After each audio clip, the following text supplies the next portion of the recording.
नवपुष्पशरं नवभावधरं नवलास्यपरम्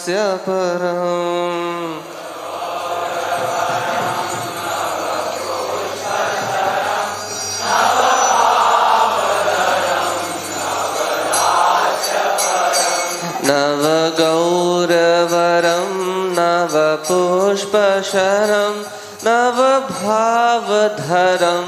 नवलास्यपरम्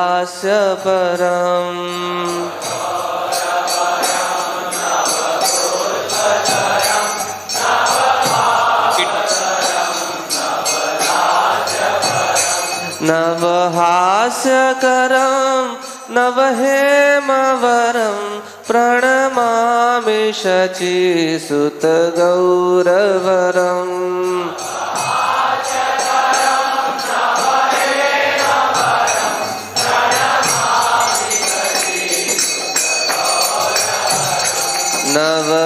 नवप्रेमयुतं नवनीतशुचं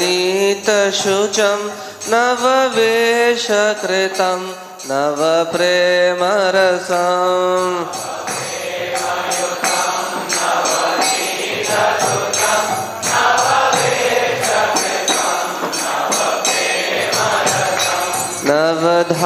नवधाविलासत् शुभप्रेममयं प्रणमामि शचीसुत गौरवरम्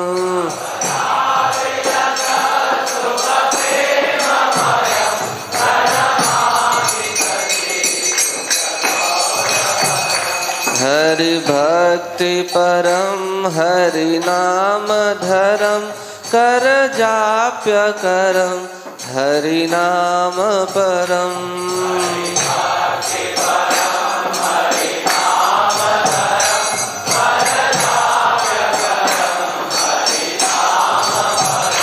नयने सततं प्रणयाश्रुधरं प्रणमामि शचीसुतगौरवरम्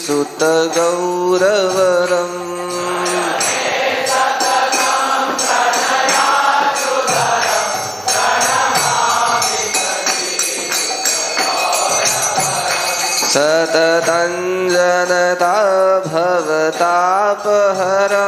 परमार्थपरायण लोकगतिम्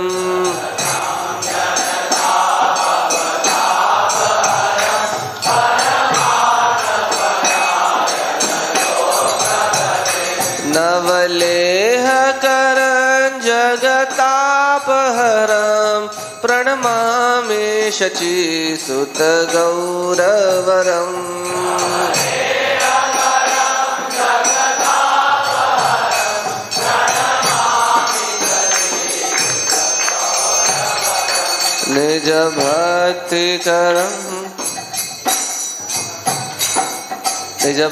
निजभक्तिकरं प्रियचारुतरं नटनर्तननागरराजकुलम्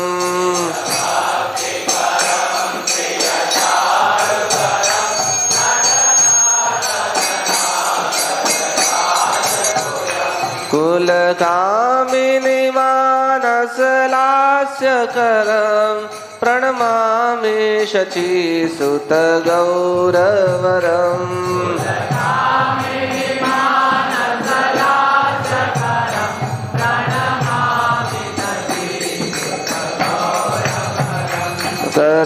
करतालवलं कलकण्ठरवं मृदुवाद्यसुवेणिगया मधुरम्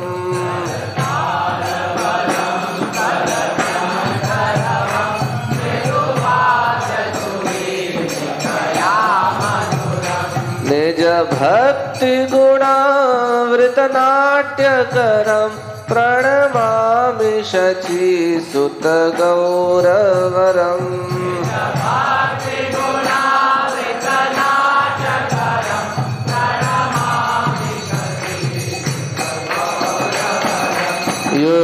युगधर्मयुतं पुनर्नन्दसुतं धरणीसुचित्रं भवभावोचितम् युगधर्मयुतं पुनर्नन्दसुतं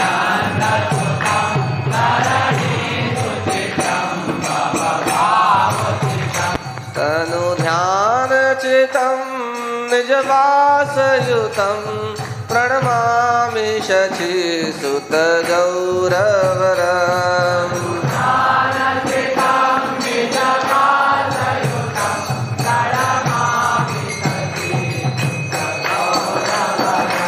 अरुणं नयनं चरणं वसनं वदने स्खलितं स्वकनामधरम्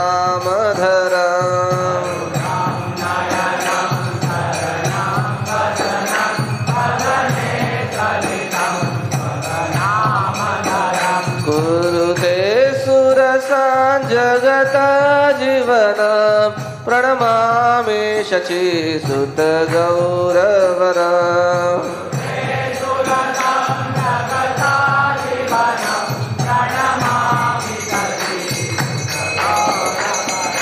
प्रणमामि शचीसुतगौरवरम् प्रणमामि शचीसुतगौरवरम्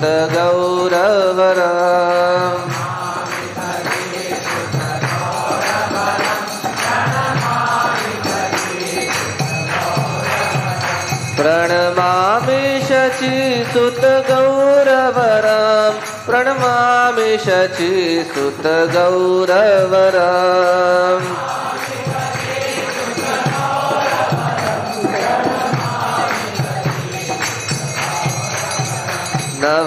नवगौरवरं नवपुष्पशरं नवभावधरं नवलास्यपरम्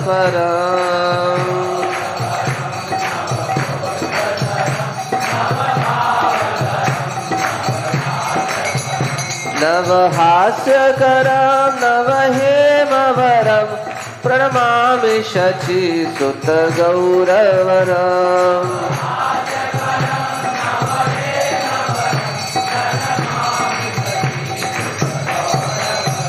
हरे कृष्ण कृष्ण कृष्ण हरे हरे हरे राम राम राम हरे हरे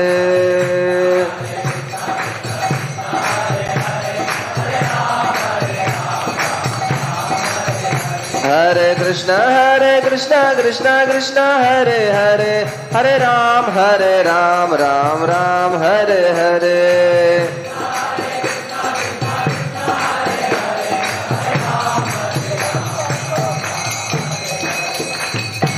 श्री श्री सतीश्वराष्टम की जय। हरे कृष्णा।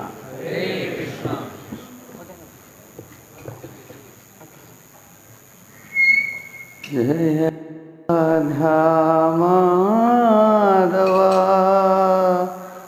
कुंज विहारी जय राधा माधव कुंज विहारी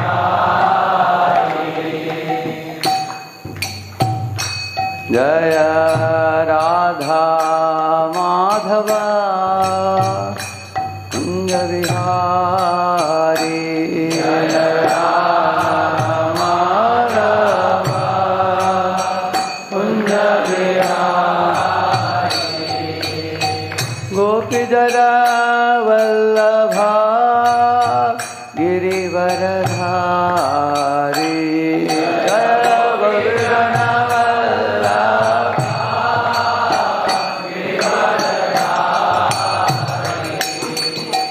गोपीजना वल्लभा गिरिवरधारी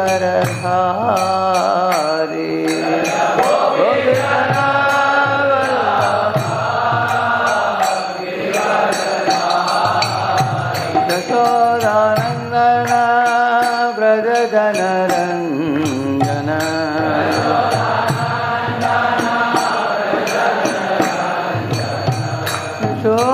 यशोदानन्दन व्रज जनरञ्जन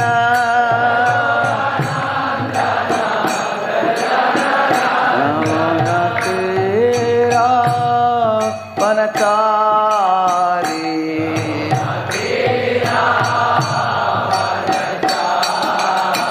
यमुना तेरा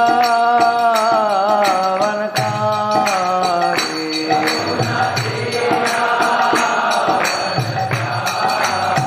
जय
राधा माधव ललिता विशाखा की, इस जाने की वल्लभ लक्ष्मण हनुमान की, श्री श्री गौर निताय की, श्रील प्रभुपाद की, नमावेत भक्त वृंद की, कलियुग पावन हरिनाम संकीर्तन की, ग्रंथराज श्रीमद्भागवतम की, निताय गौर प्रेमानंदे। ओम अज्ञानतिमिरन्धस्य ज्ञानाञ्जनशलाकया चक्षुरुन्मीलितं येन तस्मै श्रीगुरवे नमः। श्रीचैतन्यमनोभीष्टं स्थापितं येन भूतले स्वयं रूपः मह्यं ददाति स्वपदान्तिकम्। वन्देऽहं श्रीगुरोः श्रीयुतापदकमलं श्रीगुरून् वैष्णवांश्च श्रीरूपं साग्रजातं सहगण रघुनाथान्वितं तं सजीवं साद्वैतं सावधूतं परिजनासहितं कृष्णचैतन्यदेवं श्रीराधा कृष्णपादान् सह गणललिता श्रीविशाखान्वितांश्च नमा ॐ विष्णुपादाय कृष्णप्रेष्ठाय भूतले श्रीमते भक्तिवेदान्तस्वामिन्निति नामिने नमस्ते सारस्वते देवे गौरवाणी प्रचारिणे निर्विशेषा शून्यवादी पाश्चात्यदेशतारिणे नमो महावदन्याय कृष्णप्रेमप्रदायते कृष्णाय कृष्णचैतन्यनाम्ने गौरत्विषे नमः। हे कृष्ण करुणा सिंधो दीनबंधो जगत्पते गोपेश गोपिका कांत राधा कांत नमोस्तुते सप्तकांचन गौरांगी राधे वृंदावनेश्वरी वृषभानुसुते देवी प्रणमामि हरिप्रिये वाञ्छाकल्पतरुभ्यश्च कृपा सिन्धुभ्य एव च पतितानां पावनेभ्यो वैष्णवेभ्यो नमो नमः। जय श्री कृष्ण चैतन्य प्रभु नित्यानंद श्री अद्वैत गदाधर श्रीवासादि गौरभक्तवृंद हरे कृष्णा कृष्णा कृष्णा हरे हरे हरे राम राम राम हरे हरे। ओम नमो भगवते वासुदेवाय।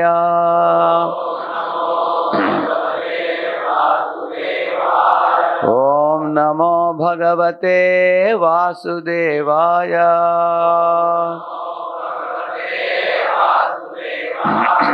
ओम नमो भगवते वासुदेवाय। नारायणं नमस्कृत्य नरं चैव नरोत्तमं देवीं सरस्वतीं व्यासं ततो जयमुदीरये। नष्टप्रायेष्व भद्रेषु नित्यं भागवत सेवया भगवत्युत्तमश्लोके भक्तिर्भवति नैष्ठिकी। कृष्णाय वासुदेवाय देवकी नन्दनाय च नन्दगोपकुमाराय गोविन्दाय नमो नमः। Welcome all of you for the Srimad Bhagavatam class this morning.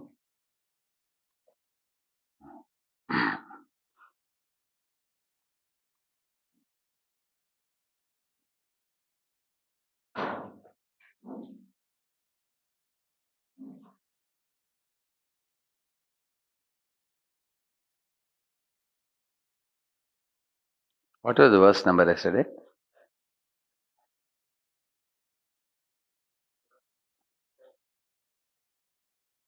5.1 point?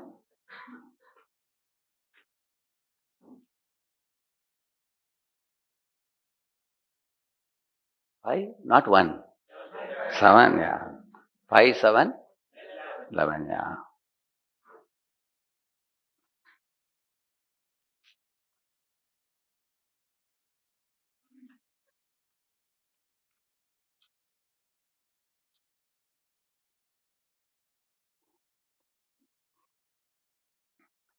So we finished the 7th chapter. It was a short chapter.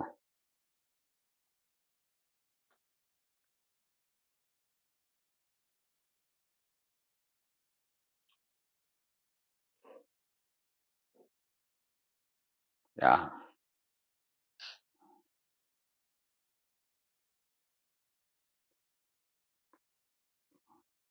So yesterday the main, our focus point was about how Bharat went to the forest, isn't it? Hmm. How he went to the forest and how he practiced, took spiritual life very seriously in the human form of life. Hmm. So we were also talking about the 4 phases of life. Hmm. You know, brahmacharya, grihastha, vanaprastha, sannyas. So we spoke those things yesterday mainly. I think we also spoke more about after going to forest, what was he doing? He was chanting the Gayatri mantra to make the mind steady and focused in spiritual life. Then he also chanted Vedic mantras and worshipped Lord Narayana with a singular focus. In this way, definitely he made purification of heart and made advancement in spiritual life.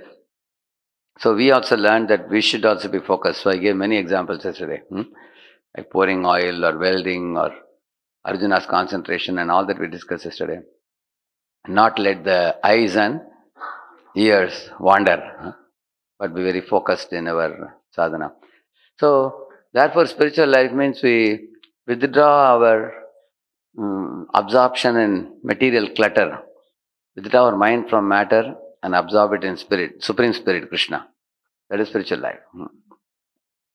So to withdraw the mind from the material clutter of the material world, for that we have to cultivate the chanting and focus and concentration, one pointed focus. So then by that chanting, mind becomes purified and we know what is right, what is wrong. And in this way we can absorb in spiritual life. So that was the main thing yesterday. Today we are going to the 8th chapter. Shri Shukavacha. So this is the prose order verse, so we will not recite it. He says, Ekada tu maha nadyam kritabhisheka nayam nayamikavashako brahmaksharam abhigrinano muhurta trayam udakanta upavivesha. He is saying that. Once upon a time. That means he has spent many months, years in the forest. As I told you, one important thing yesterday. Earlier, he was respected by millions of people showering flowers upon him. He was king of the world and welcoming him and all that. Now he is in the forest alone. So there is no distraction from prestige or status or any distinction in society or any designations. He has, externally at least, he has escaped from all those things. So there is no hindrance to his spiritual life by any kind of pride-bringing privileges. Like for example, if you go to some place, people welcome you in the airport, they garland you, they shower flowers upon you and they do Jai for you and all that. So these things can increase our pride, correct, no? But now for him there was no reason to become proud in the forest because there is no one to see him. He was alone, correct, no? Yeah. Nor was there any material attachments, namely, wife or children, or uncle, aunt, mother, father, who will be asking about his well-being or anything, isn't it? Because in this world, what are considered as material attachments? Attachment to gold, attachment to land, attachment to women, attachment to, post and position, and attachment to the pleasures of this world. Shabda, Sparsha, Rasrupa, Gandha, for all these things. One can become attached to these things. His Holiness Radha Govind Maharaj was telling, in one of his lecture I was hearing, he said, Kalidas has written many poems. In one poem, Kalidas wrote that a woman, she kicked her husband on the head. The husband was telling, "Oh, my dear wife, your lotus feet should not be hurt by my sharp hair." She told him, "What are you talking? I don't have any lotus feet. Krishna has lotus feet. Why are you attracted to my feet?" She said. So Maharaj was telling, when a living entity becomes attached to wife, then one can become so mad, considering that feet to be lotus feet. And also many poets glorify the nectar emanating from the mouth of a woman, but everybody knows it's just a sputum or saliva. There's nothing so great about it. But Bhagavatam talks about another thing that comes from the lips of great Vaishnavas. Na kamaye nata tadapyaham kvachan na yatra yushmat charanambuja savaha mahattama antar hridayan mukhachyuto vidatsva karnayutameshame varehi is saying, I don't want to go to Brahma Jyoti, my dear Lord, because there the nectar is not available, he says. And the Lord is asking, what nectar are you talking about? He says, that nectar which emanates from the lips of great pure devotees. And that is not available there. Really, nectar comes from the lips of pure devotees.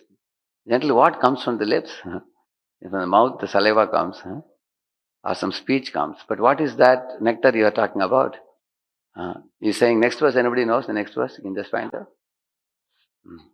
Yatra Yushmat Charanambuja Sabha Mahattamantar Hridayan Mukhachyuto. He's telling in the heart of Mahatma devotees, there is a Amrit Kalash, which they carry. And then when they speak, that nectar comes out, the same honey from their Amrit Kalash from their heart, it comes out through the mouth. And then he's saying, for partaking the advantage of that nectar from the mouth of great devotees, I want millions of years, he's saying. Just 2 years are not enough, he's saying. What is the next verse? Anybody found out?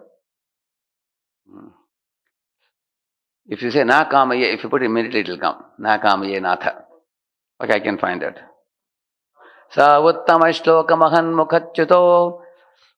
He's saying, Sa uttama shloka mahan mukhachyuto. Mahat means Mahatma Purushas. From the Mahatma devotees, mukha, sa uttama shloka mahan mukhachyuto. Uttama shloka means the glorification of Lord is compared to honey mixed with the saffron dust particles of the Lord's lotus feet. So, why is it saffron dust particles? Because it is holy. And why is it compared to honey? Because it is nectarian. So, sa uttama shloka mahan mukhachyuto bhavat padamboja sudhakananilaha smritir punasmritir vismrita tatpavartmanam kuyoginam no vidaratyalambarehi is telling sa uttama shloka mahan mukhachyuto. Mukhachyuto means to fall. Achyuta means which doesn't fall, correct, no? Chuta. From the lips of the Mahatma devotees, the honey mixed with the saffron particles of Lord's lotus feet drips out. When Bhavat Padamboja Sudha Kananilaha, when they are talking your glories, Uttama Shloka, when they are glorifying your pastimes through songs, through descriptions of your Nam Rupa Guna Lila, when they do that, that time this nectar comes out, he's saying. Bhavat Pada Ambuja, he's saying, your lotus feet. In your lotus feet, the honey mixed with the saffron particles of your feet is coming down. And that honey from your lotus feet is gathered by pure devotees and kept in their heart in a golden kalash. And then that comes out when they speak, he's saying. Bhavat padam boja sudha kananilagas smritir. What is it? Smritir punar vismrita tattva vartmana. That means we have become vismrita jivas in this world, forgetful jivas. But when we partake of the nectar, when the Mahatma devotees speak, that gives punaha smriti. That means spriti comes back. Krishna said, no, nashto moha smritir labdha. Like that, our remembrance of Krishna's lotus feet, Krishna's beautiful form, his pastimes, activities, everything becomes relevant, meaningful, relishable, enjoyable, and becomes be all and end all for us when we hear from the lips of Mahatma devotees, he's saying. That is actual nectar, by partaking which we can go back home, back to Godhead. But ordinary conditioned souls are talking about, some nectar emanating from the lips of beautiful women as they write poems. But that is only just saliva and sputum. It's mundane. Therefore, you will see all these so-called pleasures of this world are enjoyed in the dark of the night, because night means it is symptomatic of ignorance. You will see beer bars, you can see they flourish in the night. Temples, people come in the morning. Mangalarati, because it is Sattva Guna. Correct, no? Beer bars, they put a dim light and they put some very, some music, and people are coming and drinking liquor and everything. Everything is in Tamaguna. Similarly, the attraction between man and woman, or attraction for drinking liquor and smoking. Everything is tamaguna, you will see that. So, in this way, uh, one thing is the man is being kicked by her on his head, but he is still attached to her. What is that attachment called as? It's called moha. It's called moha. Moha means considering temporary things to be permanent, impure things to be pure, pain producing things to be pleasure producing. That is called moha. So, after we become devotees, does this moha go away? It doesn't go away very easily. Even after we become devotees, we can wear tilak, kantimala, japa beads, everything we may have. We become devotees. Therefore, the varnashrama has kept brahmacharya, grihastha, vanaprastha, sannyas. So the attraction is there. In the 11th canto Bhagavatam, in Uddhava Gita, Lord Krishna tells Uddhava, my dear Uddhava, a grihastha devotee who has wife, children, a man, he does devotional service very nicely, enthusiastically. But sometimes he becomes attached to his wife or to children. And after becoming attached to them, he quickly comes back to consciousness and thinks, alas, my dear Lord, I am still in the andakopam of material existence. I am attached to family pleasures, not taking your bhakti very seriously. So, like our Uddhava, to Uddhava, Lord Krishna says that such a devotee should not become disheartened and give up Krishna consciousness, nor should a devotee become depressed, nor should a devotee leave the bhakti and go away. Then what should he do? He says, not able to totally give up sense gratification. A devotee should feel repentance and remorse and pray to the Lord. My dear Lord, please purify my heart. Increase my attachment to you. Increase my attraction for you. Because everything about you is sweet. Just 1 minute.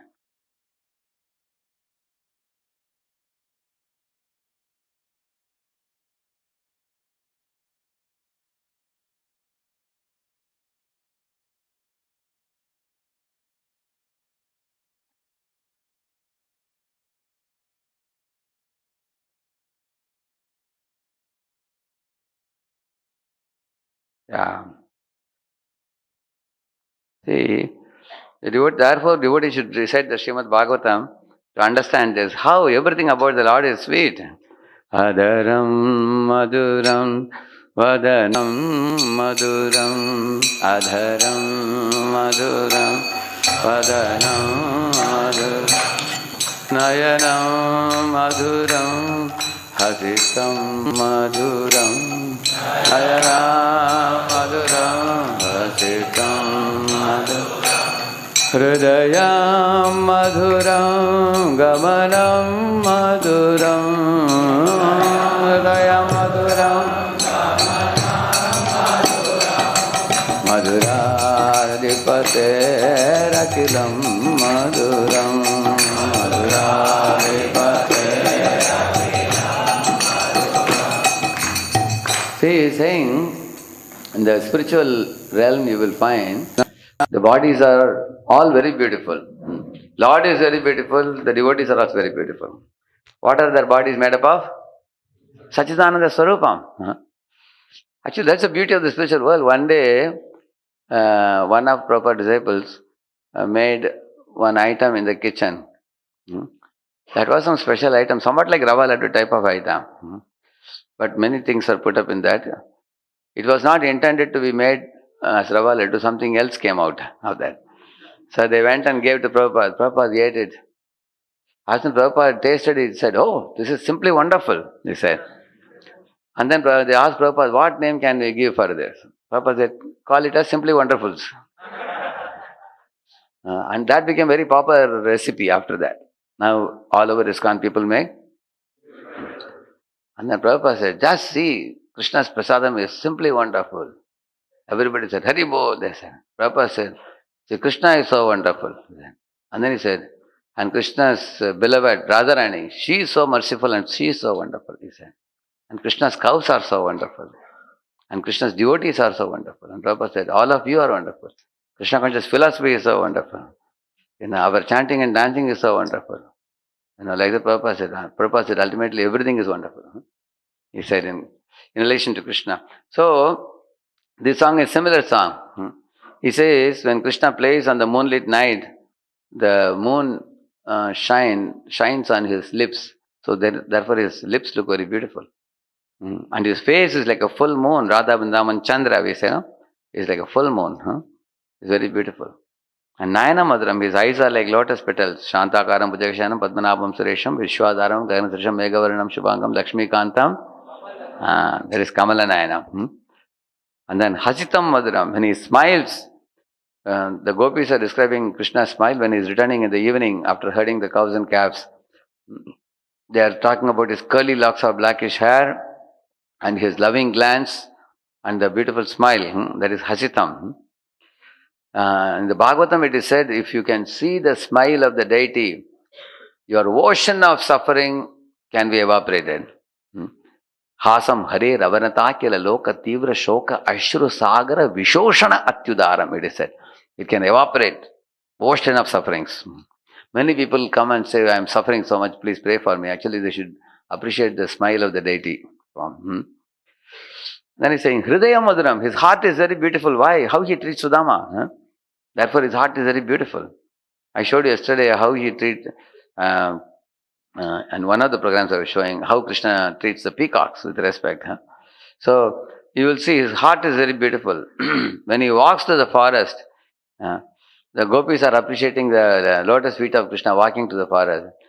Chalasiyad brajat tarayan pashu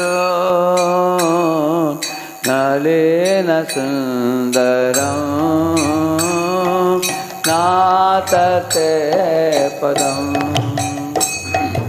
Shilatranam kure Tiraha Kalela Kamanaha Kantagachati. They are saying, Krishna, when you walk to the forest, your Trinachara Anugam. Trinachara Anugam means, Trin is grass, Trinachara means, who eats grass? Cow. Anugam means one who follows the cows. Who is following? Krishna's lotus feet is following. The Trinachara Anugam. So your lotus feet are following the cows, keeping them in the front. And your feet are so tender, but you are putting your feet over the grasses and thickets and the pebbles and thorns in the forest. And you are such a great lover of cows. Your name is Govinda. Your name is Gopal, isn't it? They are appreciating. So in this way, his Gamanam, his walking is beautiful. And therefore, Madhuradipater, Akilam Madhuram, everything about him is beautiful. Venur Madhura, Renur Madhura, Renur Madhura, Renur Madhura, Padir Madhura, Padav Madhura, Padir Madhura, Padav Madhura, Nrityam Madhuram, Sakhyam Madhuram, Nrityam Madhuram, Madhuradipate Nakilam Madhuram, Madhuradipate Madhuradipate Nakilam Madhuram, Madhuradipate. So he's saying, when Krishna plays on the flute, not only gopis are attracted, gopas are also attracted. Nadyo narascha mudita kupita nimesha. Like that it says, not only naris are attracted, naras are also attracted. Not only naris and naras, even the peacocks, even the cuckoos, even the deers and the cows, calves, demigods, everybody is attracted to his flute. Similarly, the dust of his lotus feet has delivered many. Ahilya was delivered, Kaliya was delivered. He has kept his dust of his lotus feet on many and delivered them. And his hands are also panir. His hands are very fragrant. Like the whirl of a lotus smells very fragrantly. Like that. So when he touches his hand to somebody's head, immediately they will get millions of benedictions. It's called as Varadaraj. When he keeps his hand like this. Varadaraj. And giver of benedictions. Pado Madhura. His feet are wonderful. Lotus feet. Why he keeps his lotus feet like this? So that all the 16 symbols in his feet can easily be accessible to his devotees. Therefore, Krishna is more merciful than our Vishnu and Ram also. Vishnu and Ram stand in attention pose like in NCC. Whereas Krishna stands like this so that his 16 symbols are immediately activatable. Therefore, his lotus feet are beautiful. And then Nrityam Madhuram.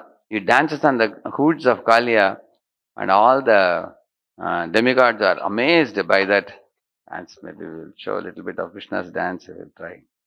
Check it well.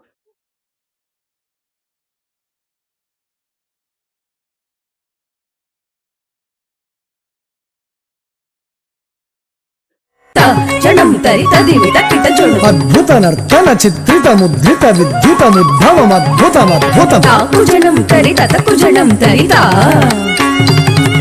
దితిశుతకాల విధినుతశీల అతిశయ నీల ధృతపదలో తాకుజనం తరిత తకుజనం తరిత దితిశుతకాల విధినుత శీల అతిశయ నీల ధృతపద లోల తాకుజనం తరిత తకుజనం తరిత జనం తరిత దివి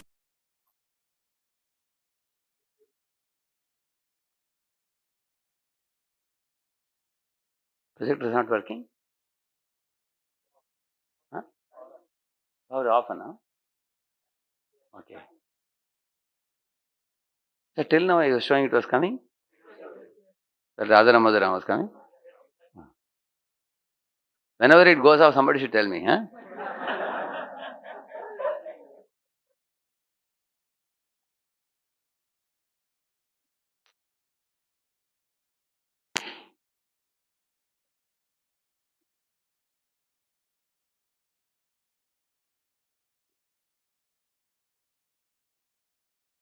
Now it's coming. Sound will come. See, Kaliya is trying to bite Krishna. How Krishna... In this dance, two things are shown. How Kaliya tries to bite Krishna and how Krishna defeats Kaliya.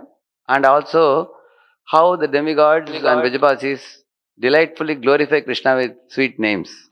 You will see that. See that? Krishna.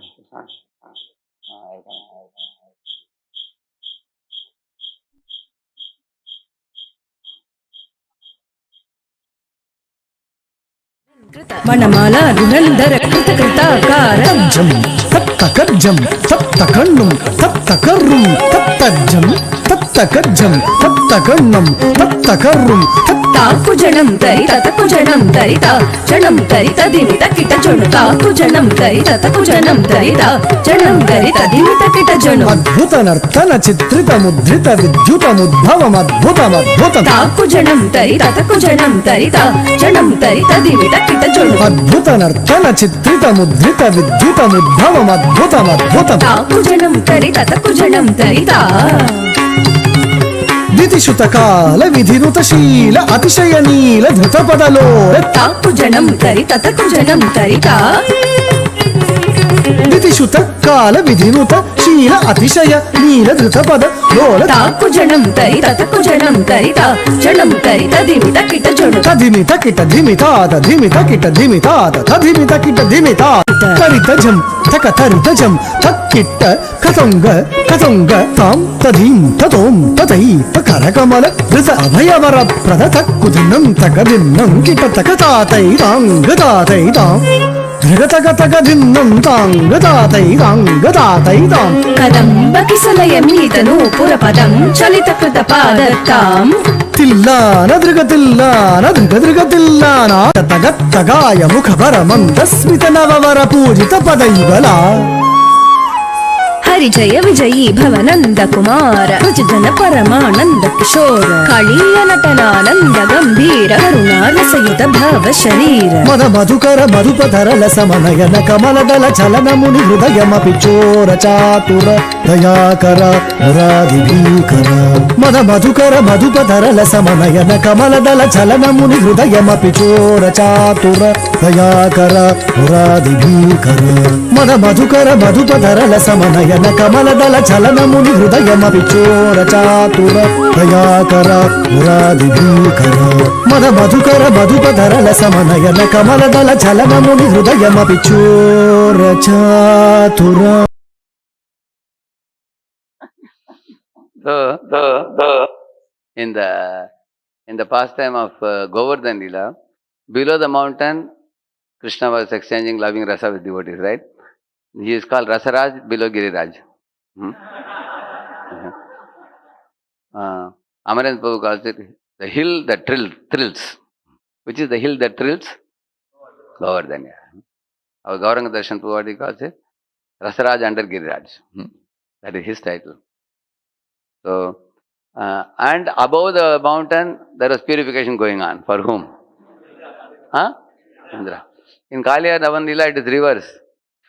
Above Kaliya's hoods, demigods are showering flowers, they are clapping hands, they are playing instruments, and Vrijavasis are enjoying Krishna's beautiful dance. They were glorifying. You saw that? All the words he is using are all describing Krishna's different qualities. And below Krishna's lotus feet, purification was going on. For whom? Yeah. Isn't it? So that's why his Nritya Madhura, his dance is so beautiful. And his Sakyam with Krishna is so sweet. Geetam Madhuram, Pitam Madhuram, Geetam Madhuram,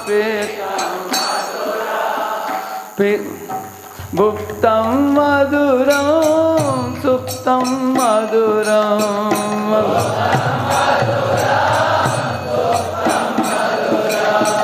Rupam Madhuram, Tilakam Madhuram.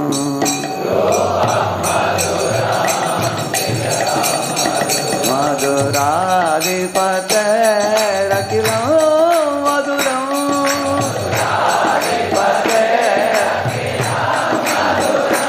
Madhuradipate Rakilam Madhuram.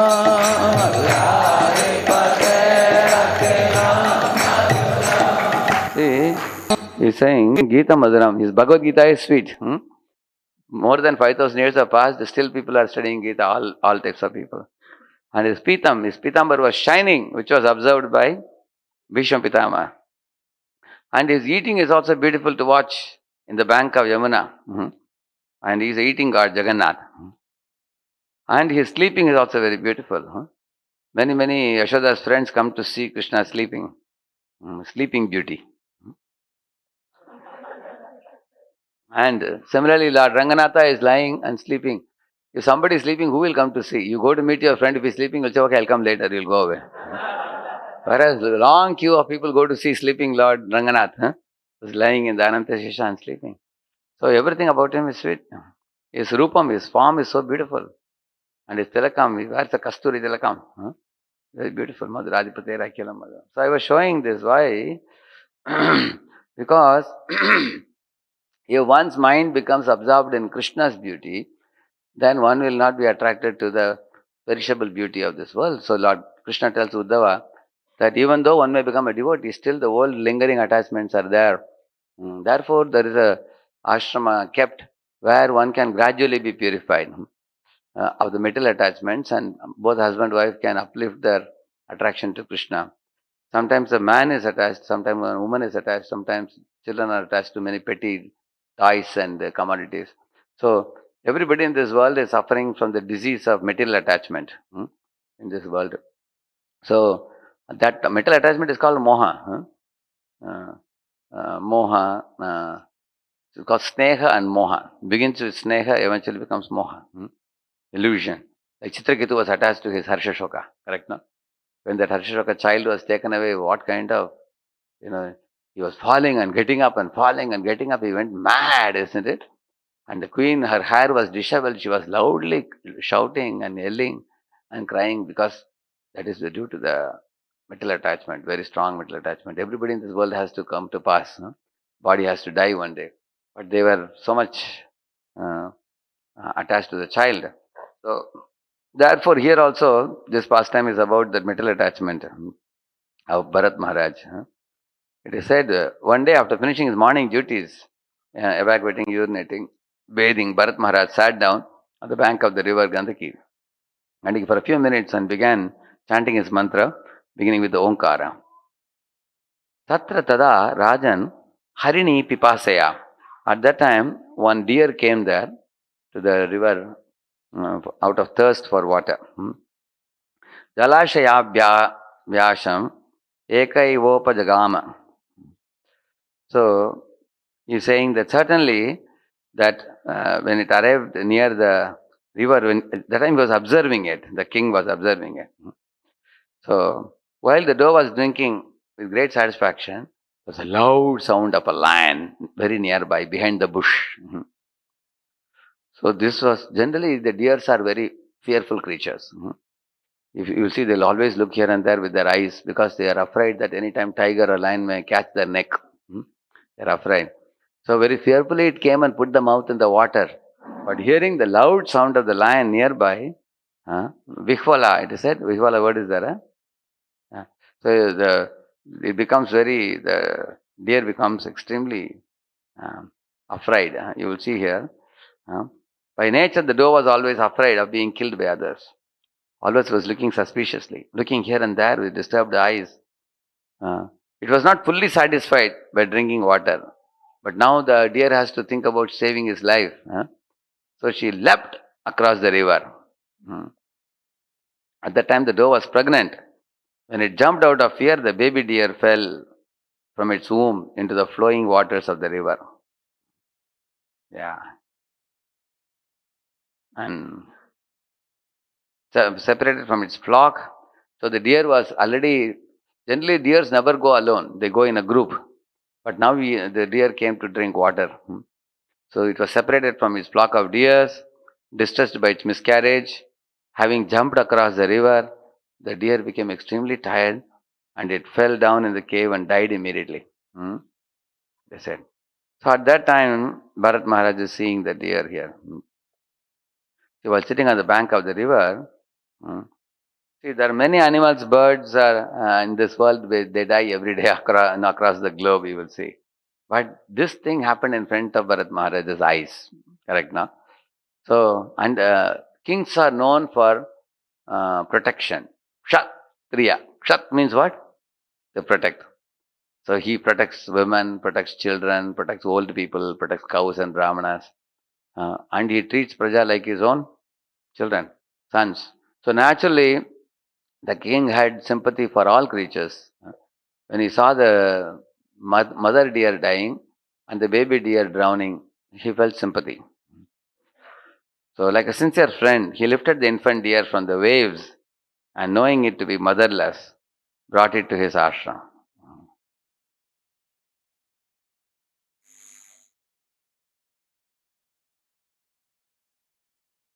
So, here is a scene, what we said just now, which you are seeing here. So, he is picking up the tender baby deer from the river and taking it to the ashram. Actually, he is living like a monk. He's a Vanaprastha stage now. They're called Vanacharis. Vanaprastha is a Vanachari. Later on, one takes sannyasi. In ISKCON, there is one, His Holiness Danavir Swami Maharaj. He went through all the four orders. He joined as a brahmachari. Then he became Adhikari. Adhikari means 25 to 50, they are called Adhikaris. He was Danavir Das Adhikari. He was a Grihastha. Then he took Vanaprastha. Then Danavir Das Vanachari. And then now he is Danavir Swami Maharaj now. Gone through all the four stages. ISKCON, yeah.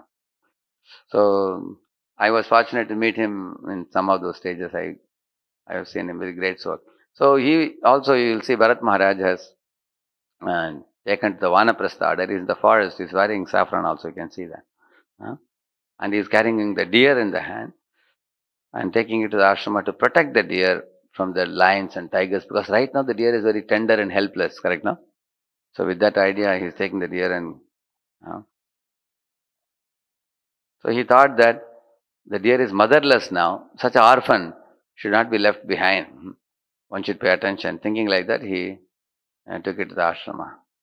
So here you find he developed affection for the deer over a period of time in the subsequent verses. Uh, so that is also explained. These verses you will see.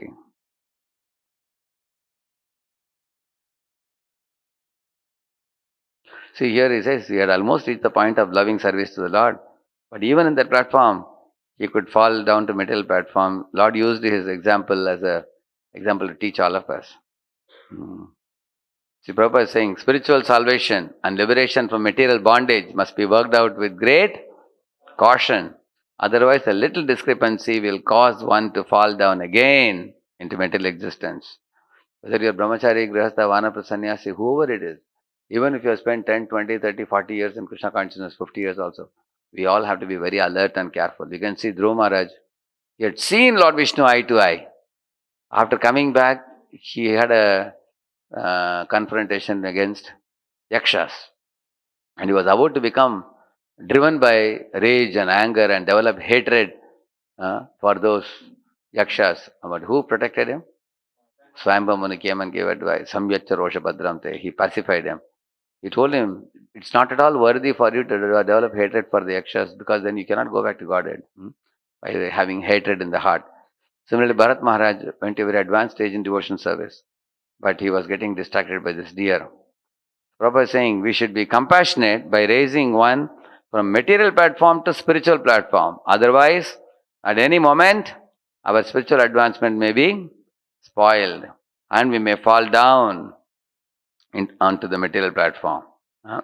Maharaj Bharat's compassion for the deer was the beginning of his fall down into the material world, he's saying. That means, see, there is a story of Shivananda Sen, who was actually observing that one dog was taking part in the Harinam Sankirtan. Wherever the devotees went, the dog was coming behind. So he took pity on the dog and he fed some prasadam, and the dog was very happy coming with him. At one time, Shivananda Sen had to go for paying some toll. So he told one of servants that please take care of the dog, feed it 3 times a day, just like devotees. Any of the devotees saying, his dog is also Vaishnava, he said. Feed him also prasad. But servant forgot to feed the dog. So, and Shivananda Sen, when he saw that, when he came back, servant did not do his duty well. So he fasted for 1 day. For the sake, because he said, you are my guest, I didn't take care of you, so I will also fast. He also fasted like that. And then, later on, he arranged for the dog to be taken to the Jagannath Puri. And then the dog had gone ahead with Vaishnavas. He went in front of Chaitanya Mahaprabhu. Mahaprabhu is sympathetic towards everybody, but especially towards the dog, because he was brought by whom? Shivananda Sen. So Mahaprabhu sang Lord's holy names and the dog danced in front of him. And Mahaprabhu fed him some coconut pulp. So the dog ate the coconut pulp from Mahaprabhu's hands. And then he lifted both the arms high, just like we all lift our hands and sing like that, standing on 2 legs, lifting both the arms and dancing in front of everyone to see. And the dog left the material body and was taken by a Vaikuntha airplane back home, back to Godhead. So Prabhupada quotes that example of Shivananda Sen. So Shivananda Sen also connected with an animal like a dog, but he uplifted the dog to go back to Godhead. On the contrary, Bharat Maharaj associated with the deer, and instead of uplifting the deer, he degraded. Correct, no? So this is a very important lesson to be learned. In the Srimad Bhagavatam, it is said if a man marries a woman, the woman can be like a fort. You know, fort, for a king, fort is a protection. Enemies cannot throw weapons on the king because king is hiding inside the fort. Shivaji Maharaj had many forts, correct, no? So why a wife is considered to be a fort for the husband? A wife will not allow husband to walk the path of a religion. If a man cannot control his senses, if he goes to some low-class woman like prostitute, he will degrade himself in his character and he will fall down in his life. But a wife is a protector for the husband. She brings about culture at home, raises the children with a spiritual culture, and protects the husband from falling to religious activities. And by her affection, keeps the husband within the control of the family life. And in this way, he remains pure. So, in that way, the wife can be a grihini, can be a griha lakshmi. She can actually make the home like a temple and take husband and children, everybody together ahead in spiritual culture. And husband is more supposed to take shelter of Guru and draw that spiritual principles and knowledge from Guru, and then inspire the wife and children in that way. The wife is more active in practical religious activities at home. Like, for example, keeping the altar very attractive and bathing the Lord, dressing the Lord, decorating the Lord with ornaments, making different type of outfits for the deities, and putting up festivals. Bringing other ladies and other families to celebrate festivals for the deities. So woman can do those things very effectively. Engaging children also. She can call 20, 30 children from the neighborhood and teach them Krishna consciousness. Make them recite shlokas, tell them Krishna stories, put up dramas through them. In this way, women can have their role to play at home, keeping the home a very, very beautiful spiritual place.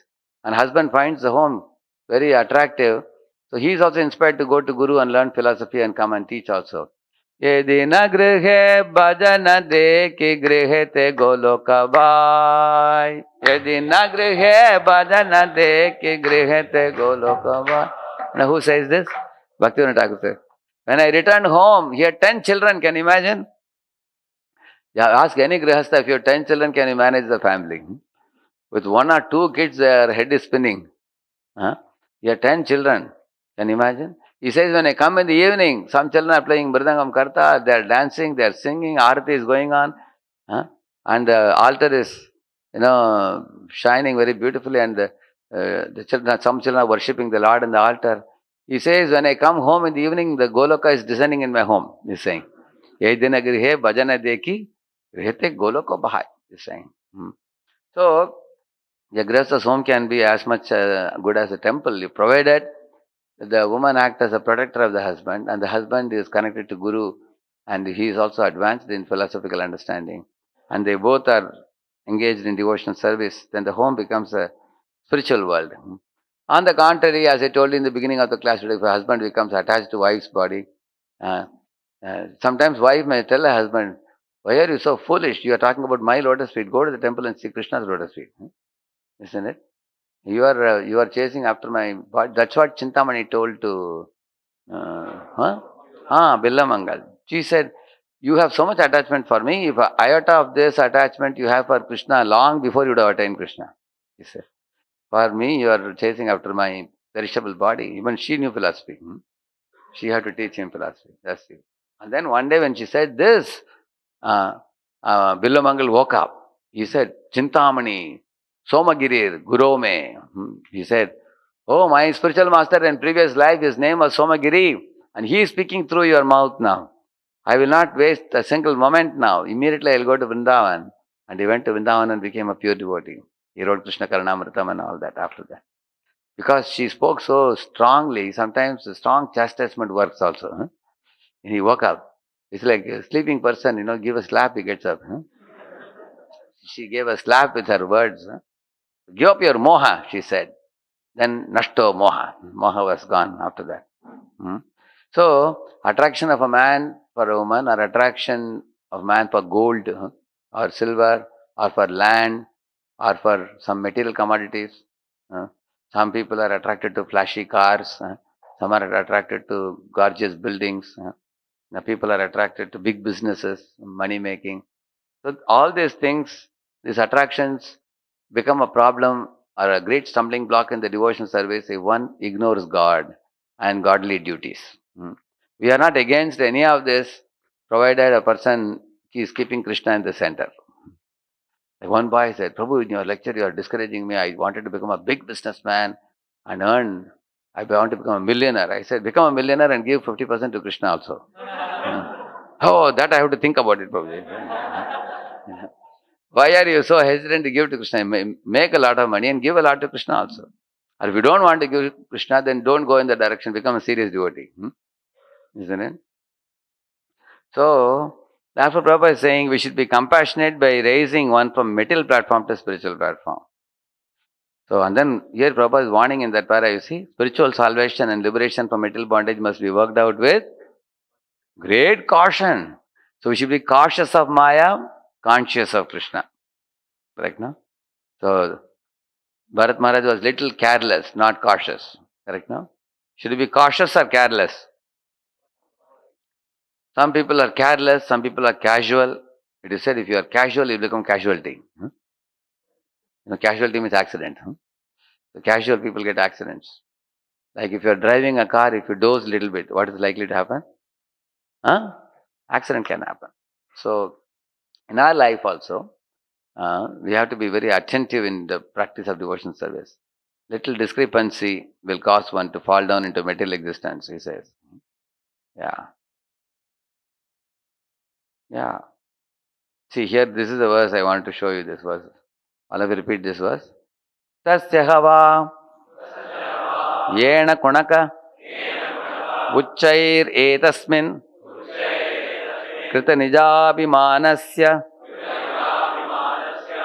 ahar ahar tat poshana palana lalana prenana anudhyanenatma niyama saha yamaha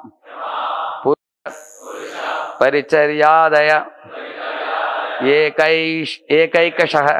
एकैकशः कतिपयेनाहर गणेन वियुज्यमानाः kill serve एवोदवसन्. See what he is saying, what he did with the deer. Ahar means day by day. That means daily what he did. He had krita nija abhimanasya. See, who accepted the calf as his own son. See, he left his prince there. Where? In the kingdom. Now he has accepted another. Here, another son. Correct, no? So this is the danger in this world. This is called as purchasing trouble. You pay money and purchase trouble. It's like that. So, he accepted a new relationship with this cow. So, ahar means day by day what happened? Tat poshana means maintaining that calf. Palana, protecting from dangers. See, there was one married family in one city, husband, wife, and they had one boy living as a paying guest in the top. So this wife was beaten by the husband, slapped by the husband. So she wanted to open her heart to somebody. So she would go up and talk to the boy and say that my husband is beating. And what this boy should do, he should connect this couple to some couple who can help them, correct now? Or ask them to go to some counselor or something. He started telling the wife, don't worry, I will take care of you. You will not do anything. So, and then she was telling my husband is not giving money, you please give me money for purchasing this, purchasing that. So he would take her in the bike, and in this way gradually he became contaminated by her association. One day the husband saw that his wife is having many facilities without him giving her money. Then actually what question comes? Who is giving? Then he understood that this fellow is supporting. And then he saw that they are getting intimate with each other. And he saw a little bit of this boy and threw him out. He broke his bones and threw him out. And this boy suddenly realized he had spent 6 lakh rupees on her.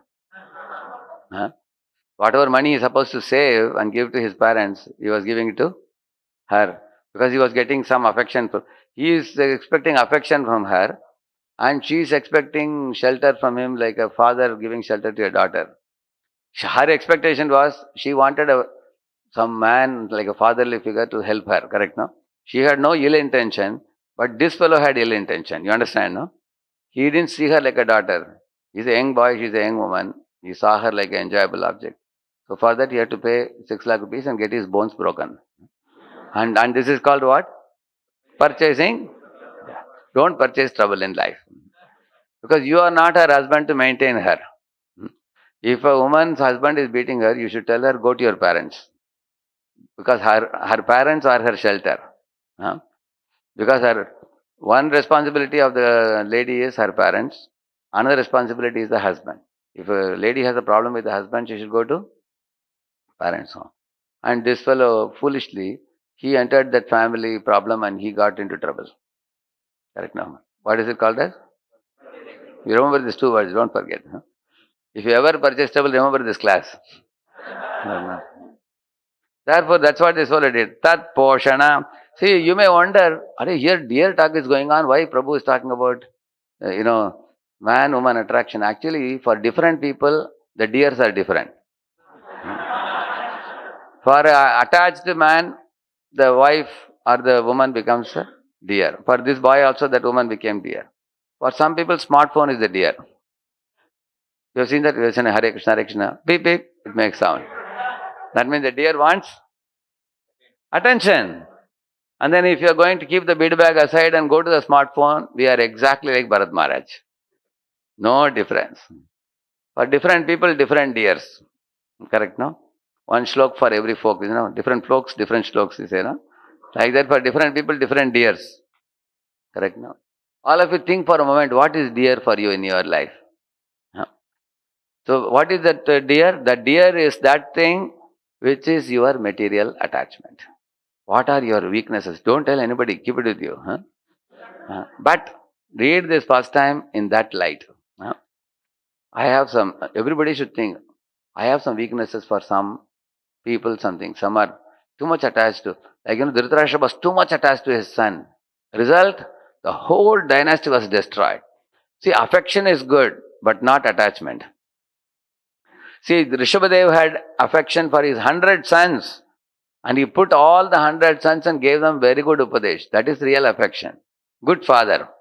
Suniti had affection for Dhruva. She guided him to go to Lord Vishnu. These are examples of good mother and good father who had affection for their children. But Dhritarashtra had attachment to son. And the result was, everything was destroyed. And Kaikeyi was attached to making Bharat as a king. Everybody was angry with her. Bharat was angry, Lakshman was angry, Ayodhya-vasis were very upset. Even Dasharath died also. The whole Ayodhya became filled with gloom because of her attachment to her son. Attachment is not good actually. Attachment actually will cause, the end result of attachment will be tragedy. Look at Chitraketu and his wife, their attachment to Harshashoka. It ended in tragedy, correct now? So attachment is dangerous, material attachments. But affection is good. We don't say one should not be affectionate to wife or children and family, because affection is a symptom of soul. Prabhupada says, if you don't have affection, you are a stone, Prabhupada says. If somebody says, I have no attachment at all, I have no affection for anybody. Like one fellow went to an ashram, Guruji asked, what do you want? He said, I want to join the ashram. He said, why? I have no feeling for anybody in this world, he said. And Guruji said, better you go home now. Stay with parents and develop some feeling, then you come. Because for becoming a bhakta, you need feeling for Krishna. If you don't have any feeling towards anybody, how will you develop that bhakti feeling? Because if you don't have any feeling, you are a stone. Therefore, affection is natural. But what is the difference between affection and attachment? You may have a question. Correct, no? You will see that one who is affectionate can say no if the person is demanding something unreasonable. You will see that. Like Yudhishthira Maharaj. He is not attached to Draupadi. He is telling Draupadi, hey, 3 years are only over in the forest. Now you want to go back and attack Kauravas? What kind of thing you guys are talking, you and Bhima? Like that, Yudhishthira Maharaj could stop her from her wrath, from her anger, and also could control her, because he was very knowledgeable, he was very wise, he was very detached also. So he was affectionate to Draupadi, but not attached to her. He was not controlled by her, you see. In the same manner, we all in our life also, it's a duty of everybody to take care of their mother, father, wife, children, everybody affectionately. Actually, God has put them under you not for you to exploit them. Attachment means exploitation. Affection means service. You will see that. So people exploit one another. Duryodhana was exploiting, blackmailing his father Dhritarashtra. Correct? He was how he could emotionally blackmail him, because he knew that he is attached. Some children come to parents and say, Mama, give me money for the cocoa chocolate. And the mother is thinking, how to say no to my child. If I say no, the love will be affected. You know, then the mother gives the money. And the child goes and eats. And the child knows anything I want. My mother, father love me too much and they'll pamper me and they can't say no. So in this way, the children who are pampered too much, they don't become good leaders. My father was a millionaire, but he will never unnecessarily waste money. One day I lost my pencil, small pencil. I went to my father and said, Papa, give me a pencil. He said, show me the old pencil, he will always say. I said, why are you asking for the old one that's finished? I said. So he said, I want to see whether it is finished. He said, show me how much it is finished. I said, see, you are a millionaire, you have so much money. Why are you so bothered about this small pencil?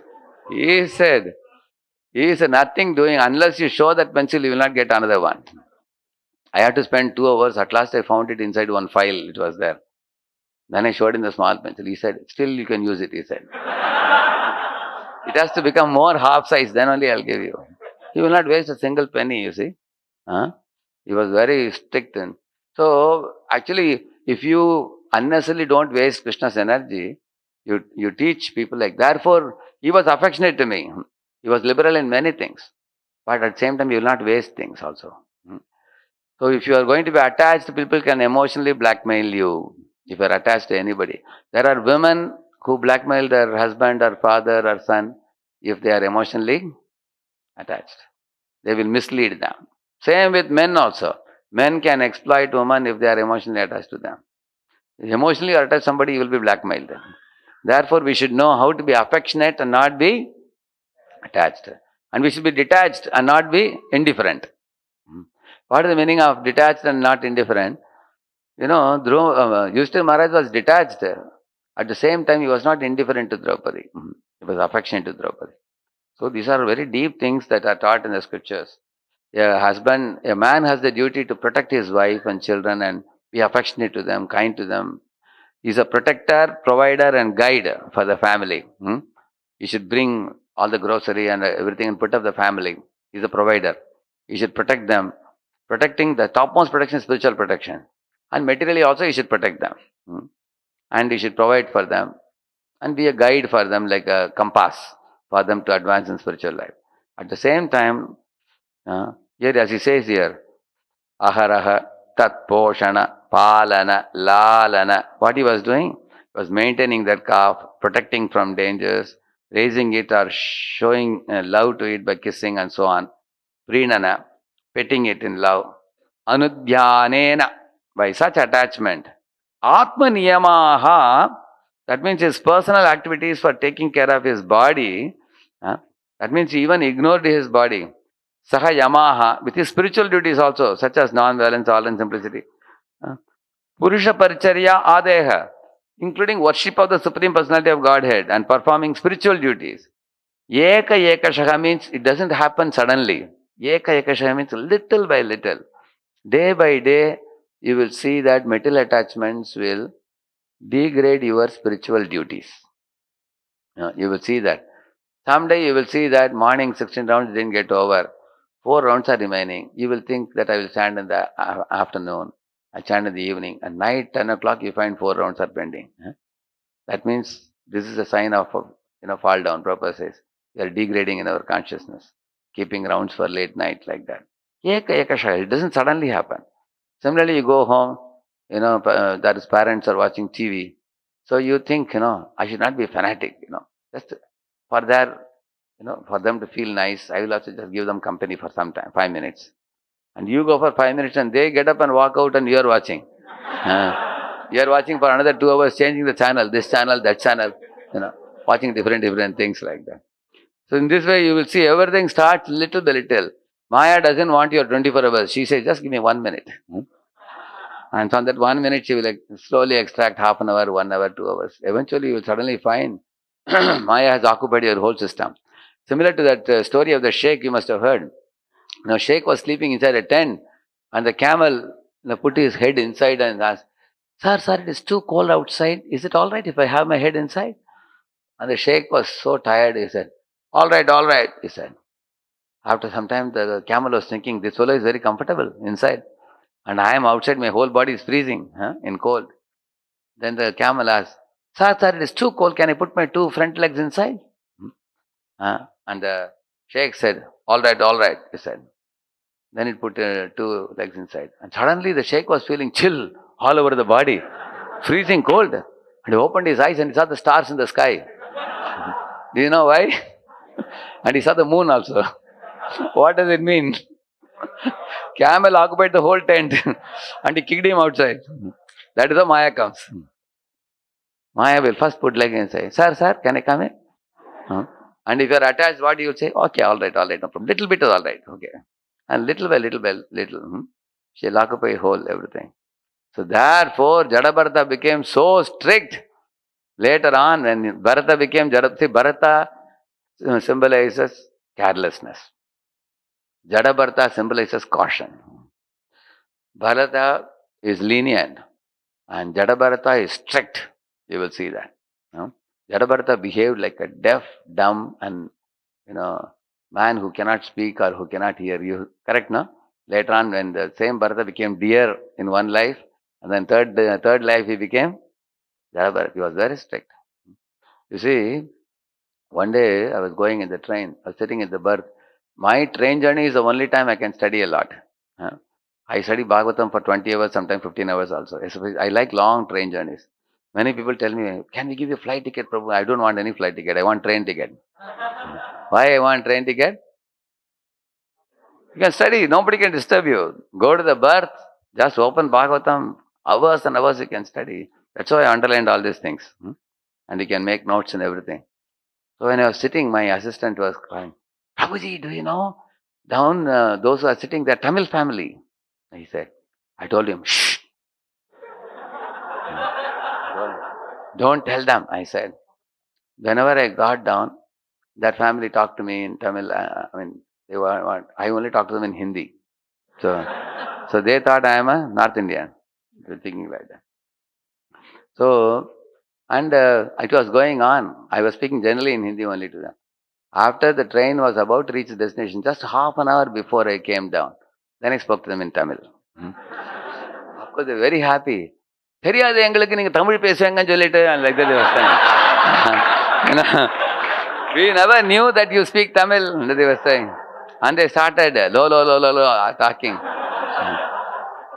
They said, we could have nicely associated with you. What is association? They were only talking. They never let me talk.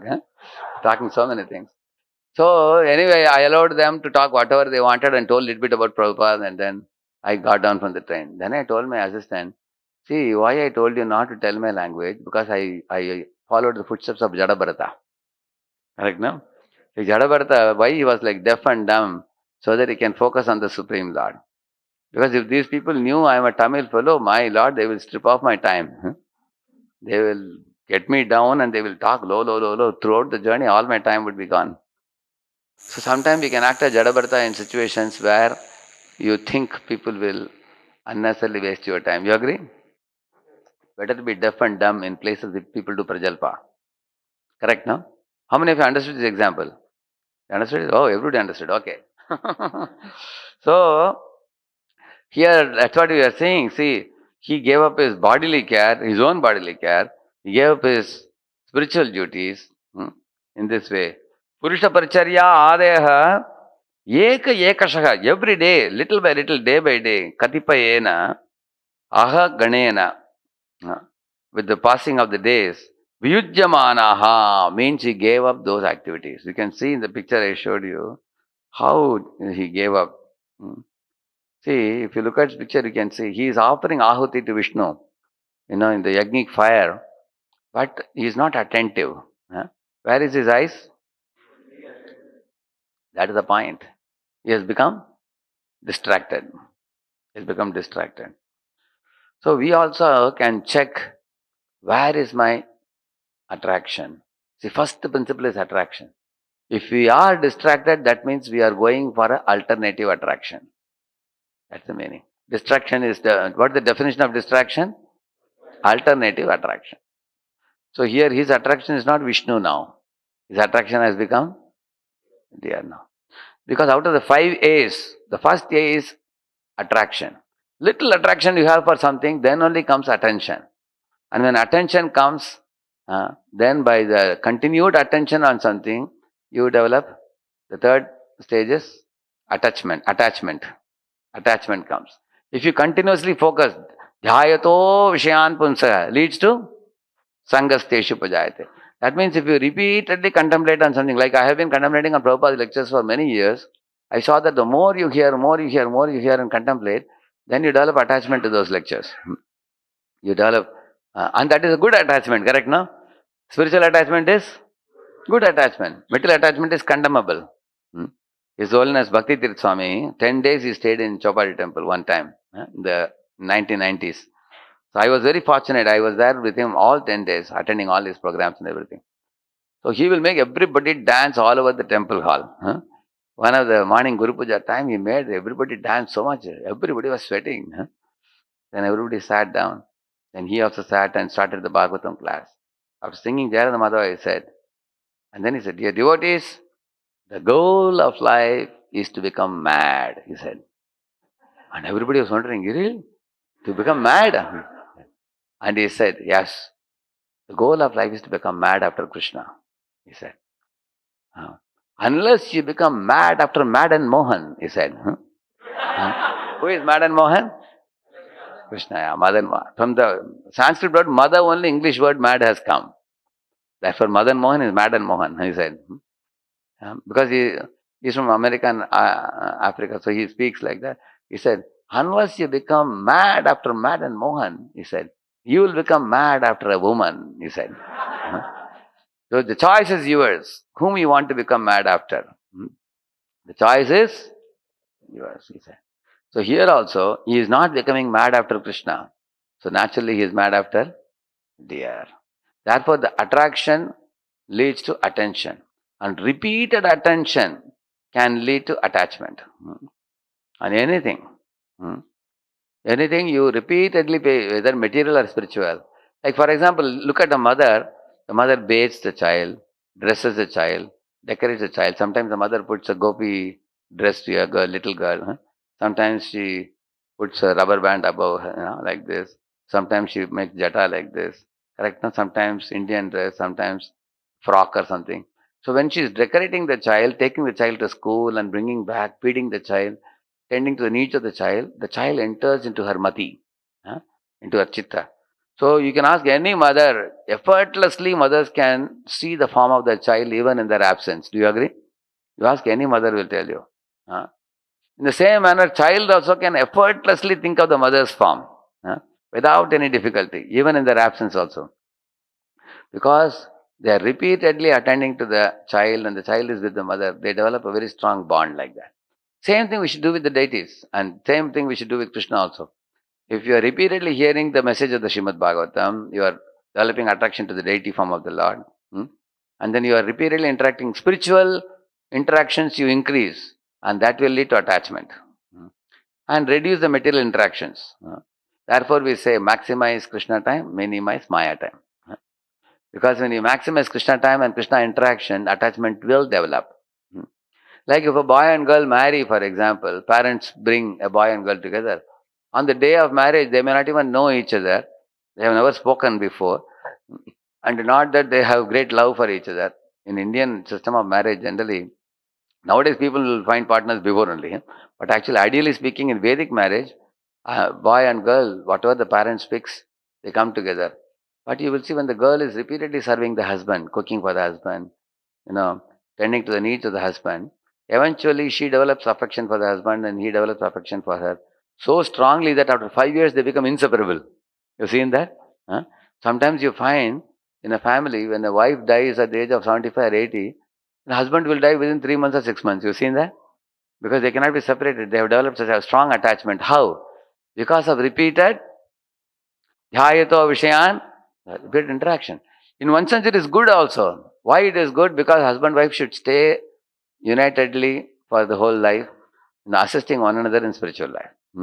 In one sense it is good. In the same manner, with Krishna also, if you increase the interaction with Krishna, you are going to develop attachment to him. That's a secret actually. Attraction leads to attention. Attention leads to attachment. And attachment leads to absorption, complete absorption. Absorption means avishta, we say. Vishayavishta chittanam Vishnur avesha na bhavet. This is from Vishnu Purana. Vishnu Purana says, Vishaya avishta chittanam. If your chitta, if your heart is absorbed in Vishaya vasanas of this world, like the deer and other things, then Vishnu avesha na bhavet. Means you cannot have absorption in Krishna. Bhogaishwarya prasaktanam taya apahrita chetana. You are just dragged away by bhoga and aishwarya. Bhoga means attraction for the opposite sex. And aishwarya means big things. Like for example, big bungalow, big car, big shopping mall. One is fascinated. Oh, my Lord, how much material opulence, like that. Gold, silver, diamond. One is fascinated by that. So that is Aishwarya. Bhoga, and if you are going to absorb our mind in that, then Taya Apakrita Chetsadam. You are being dragged away by those things. And Samadho na vidiyate. You cannot have Samadhi on Krishna, he is saying. And that's what happened to Bharat. Bharat actually went to forest for a good purpose, spiritual purpose, ultimate goal of life. But he got distracted. That's the lesson we have to take with us today. That we should be very careful in spiritual life. Compassion is not bad, but the compassion can become a great danger if it is misplaced compassion.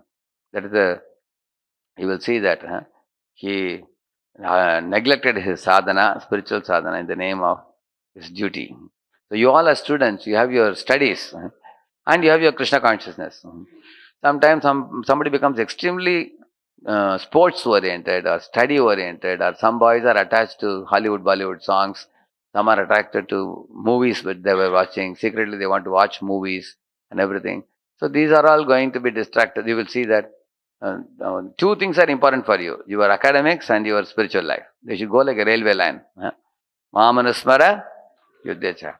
And the third thing, you should shoot it down. What is it called as? Called sense gratification. Shoot that down. Keep only your spiritual duty, academic duty. Don't get carried away by sense gratification, which comes in varieties of forms. So, in this way, he got carried away. You see that. He was thinking about the deer. Oh, this deer is helpless, forced by time, it's alone, it has taken my shelter, totally dependent on me, has full faith in me. I think he thought. So what I should do? I should be non-envious. I should be selfless and raise and protect and gratify fondly. How can I neglect it? Although it's disturbing my spiritual life, I know it. But what can I do? This duty has come upon me. But it is purchasing trouble. He didn't understand that. Because there was no one more devotee there to tell him, Prabhu, you are becoming slack in spiritual life. Somebody should be there to catch our ear. There was no one around. He was alone.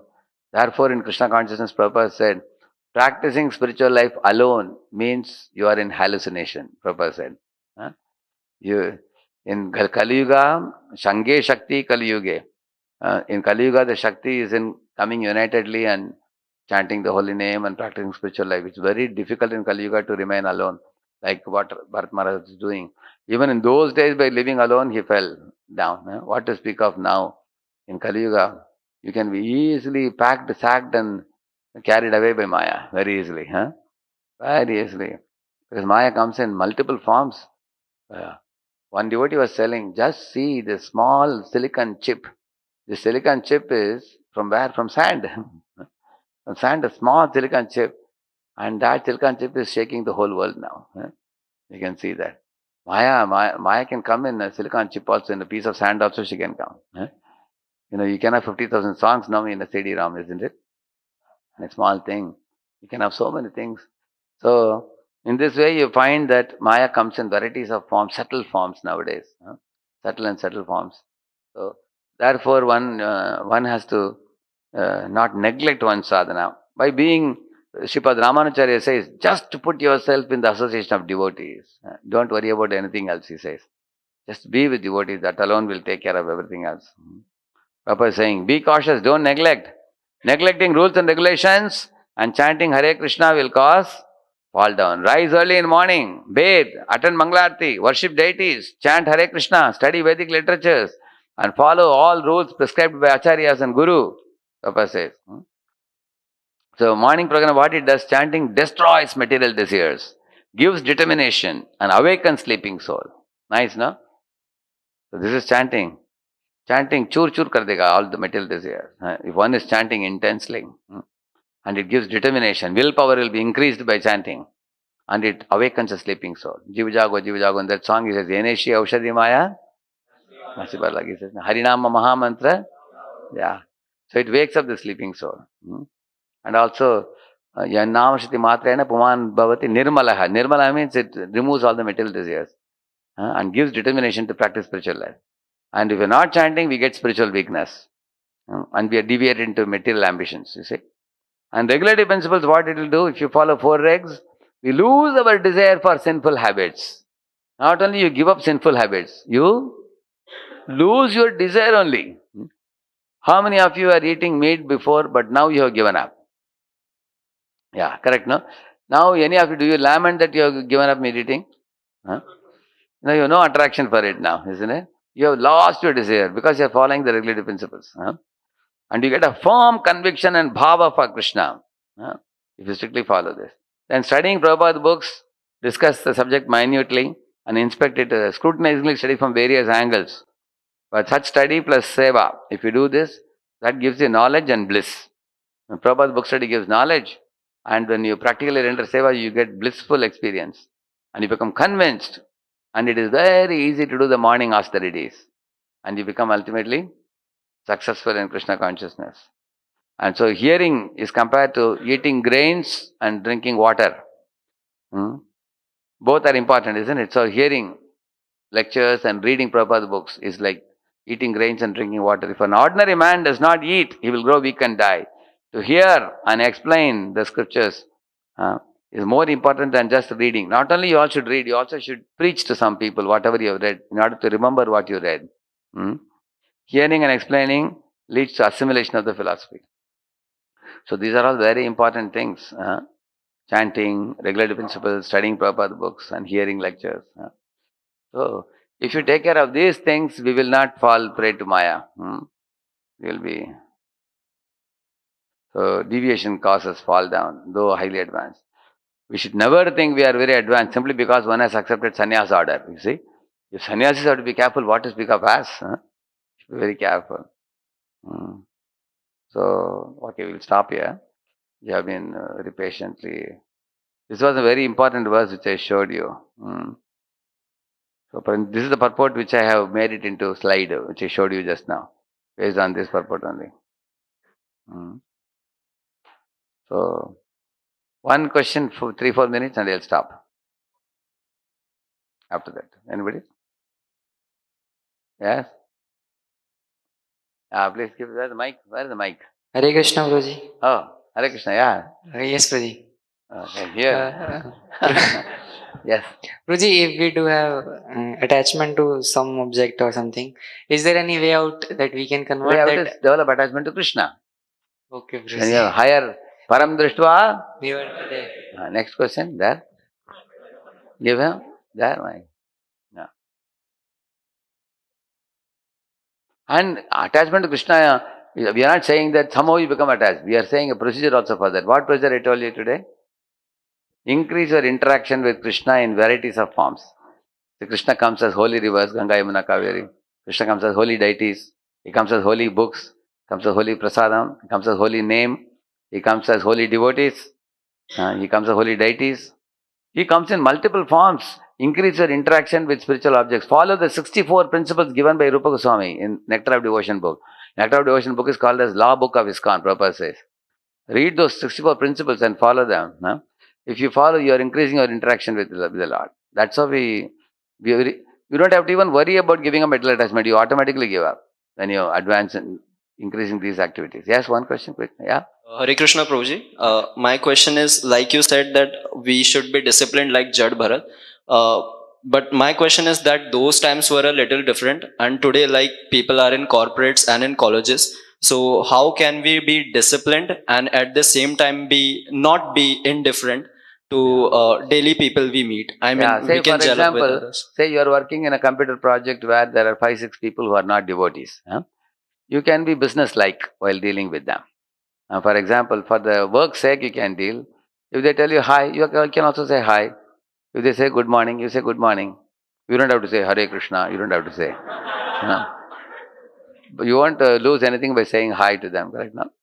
So you can uh, you can be friendly at the same time. Don't open your heart to them.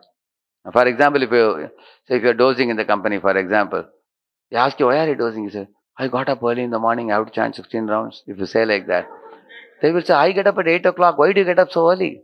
Huh? Then they will tell you, just stop chanting. Yeah, why are you going to ISKCON? Therefore, like that they will say.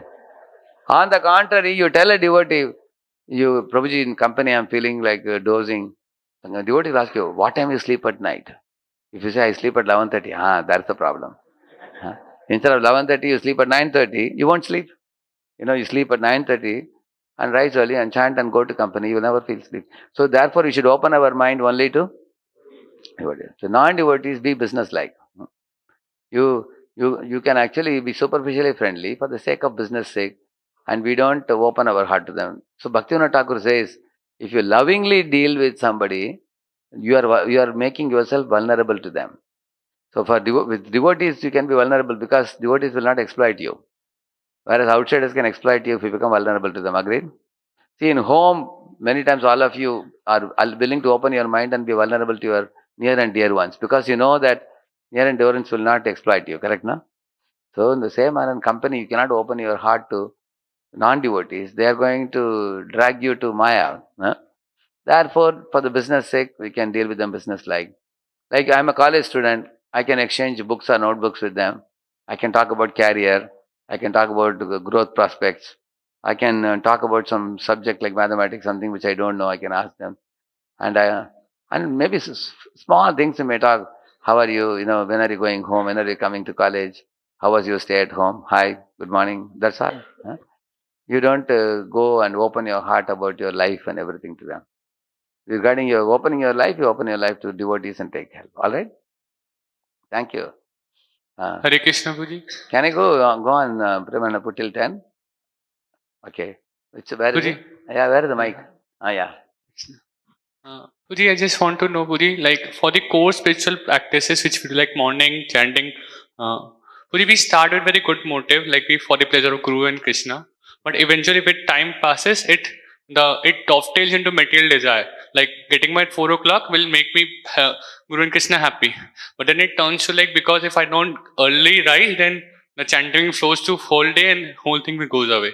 So that pure desire turns to a material desire. But because of that material desire, it fades away with time. So, Puri, how to protect it so it remains pure because that activity will remain pure then? Actually, we all experience that, good things for them to last for longer time, we need discipline. Correct, no? So, for you to have a pakka behavior or habit, three things are important. Know the right, choose the right, discipline the right. Huh? So, know the right, choose the right, discipline the right. So, if you know what are the right things which I should do from morning to night, write them down. Then now you know the right based on your teachings and everything. And do the right means start doing them. But if you're becoming slack, then you have to discipline yourself. Say, for example, somebody is not able to read Prabhupada books. What they should do? Just before taking lunch or dinner, half an hour I will read Prabhupada book. And only then I will eat dinner. You make it a point like that. It's called as queuing, we call it. Queue it either before or after. Then it will happen surely. Fixed time of the day. Daily, same time, if you do one activity, it becomes a routine for you. So, three things I will tell you very simple for cultivating any habit. Well, number one is don't try to bring about a large scale change in a quick shot in one round. For example, somebody is sleeping at 11 o'clock. Don't try to suddenly sleep at 9 o'clock. You won't get sleep at all. Huh? For every week, reduce your sleeping, reduce your timing by 15 minutes. If you are sleeping at 11 and getting up at, say, 7, for example. So, sleep at 10:45 and then get up 15 minutes before. Got it, no? Then sleep by, 10:30. Then second week. And third week, 10:15. And fourth week, 10. Like that gradually. This is like, eating a watermelon. You can't eat like this. You slice it and eat it. That's the first thing. Second thing, You should have a role model in any good habit you want to cultivate. So find out which student is pakka and rising early in the morning. It never fails. Any of you know one student name you would like to suggest? Somebody who is pakka amongst your friends. He will never miss getting up early in the morning. Every day he will be up by 3 o'clock or 3:30. He will be up. You've seen that? Yeah. So if you know somebody like that, so that's your role model. Correct? No? You can go to the role models and tell them, please give me your mercy. Please inspire me. How you are so strict. What time you sleep? You wake me up also. Like that you can talk. And then there are peers. Peers means equal friends who all have a habit of sleeping early, getting up early. So you have to associate with them more. For example, if you go to the room where somebody always sleeps at 11:30, 12, 1 o'clock like that. If you associate with them, then they are also going to drag you late night. If you go to another room, another place where early sleepers sleep, so you should associate with the early sleepers. Then you will also sleep early. Correct, no? The daytime also, if there are two rooms, one room is a sleeping room, another room is a studying room. Which room you should go to? Some people are putting a board, Muchukunda room, they're saying. See, Muchukunda was sleeping after helping demigods. After hard work. People without doing any service, they want to sleep and say Muchukunda, they say. Okay, which room you should go to? Sleeping room or studying room? Because daytime you don't want to sleep, then go to the studying room. So, because association leads to activity, and activity leads to attitude. 3 A's. Like if you associate with good boys who don't sleep in the day, then you also do the activity of studying. And then your attitude goes high. And if you associate with boys who are sleeping in the daytime, then you also do the activity of sleeping. Then your attitude goes down. Therefore, association matters a lot. So, peer association and a role model and cutting into slices. 3 things I told you. Any habit can be accomplished very easily if you do these 3 things. All right? Guruji, the activity becomes a part of a life, but that consciousness, the pure consciousness Active, required don't worry. See, consciousness, you don't have to worry too much at the moment. Actually, Krishna says, Tasmatvam Indriyani Adav, he says, Niyamya Bharatarsho. Easiest thing for you to do is to start with behavior, then thinking, then attitude. So, these are deeper and deeper things. Attitude is in the chitta, thinking is in the mind, and behavior is in the body, which is most easy to do. See, wearing dhoti kurta tilak is more easy, correct? Not to become a pure devotee Vaishnava is not so easy. Like when I joined NCC, the first day only they gave us the uniform of a soldier uniform, correct? No? Khaki, and then everything. And they gave a gun. We were holding gun upside down. So they told you have to hold like this. Similarly, when you become a devotee, immediately you are given a bead bag and tilak. These things come very easily. But just because Prabhupada is also having bead bag, we are also having bead bag. Prabhupada is wearing tilak, we are wearing tilak. That doesn't mean we are pure devotees, correct? No? So it takes time to become pure devotee internally. So let us start with externals. Gradually it goes to internal. As you become deeper and deeper in Krishna consciousness. Alright?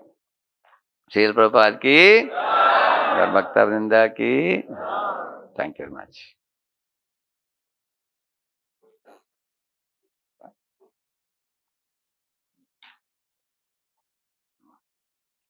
I'm a little late.